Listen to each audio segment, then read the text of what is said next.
अस्सलामुअलैकुम दोस्तों, सिंधी गीतन जी मशहूर गायणी सनम मारवी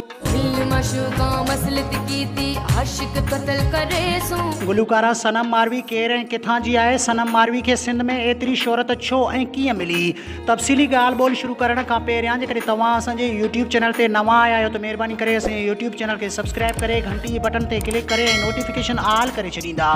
सब्सक्राइब करण सां अव्हां जेको बैलेंस कोन वेंदो पर असांजी काफ़ी हौसला अफ़ज़ाई थींदी ऐं तव्हांखे बि वधीक वीडियोज़ ॾिसण वटां मिलंदा। हलूं था पंहिंजे मेन टॉपिक तरफ़। त सनम मारवी सिंध जी बहितरीन गुलकारनि मंझां हिकु आहे। सनम मारवी 17 अप्रैल 1986 ईस्वी ते खैरपुर नाथन शाह भरिसां ॻोठु सहमो चांडियो में उन वक़्त जे मशहूर रागी फ़क़ीर ग़ुलाम रसूल मंगणहार जे घर में अखि खोलियाईं।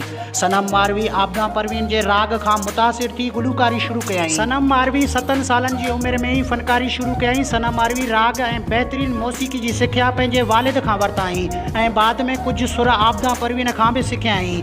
सनम मारवी पहिरियों भेरो PTV ते 2009 में ॻाइणु शुरू कयाईं। सनम मारवी पाकिस्तान खां अलावा दुबई, सऊदी अरब, इंडिया, अमेरिका में बि फ़न जो मुज़ाहिरो करे चुकी आहे। सनम मारवी राहत फ़तेह अली ख़ान, अली ज़फ़र ऐं ॿियनि बि केतिरनि ई मशहूर फ़नकारनि सां गॾिजी डुइट करे चुकी आहे। सनम मारवी जी शादी ॻाइण हामिद अली ख़ान सां थियल आहे, जंहिंमां उनखे 3 ॿार बि आहिनि ऐं मुमताज़ मौलाई सां डुइट गीत कंदड़ गुलकारा रेशमा परवीन सनम मारवी जी नंढी भेण आहे।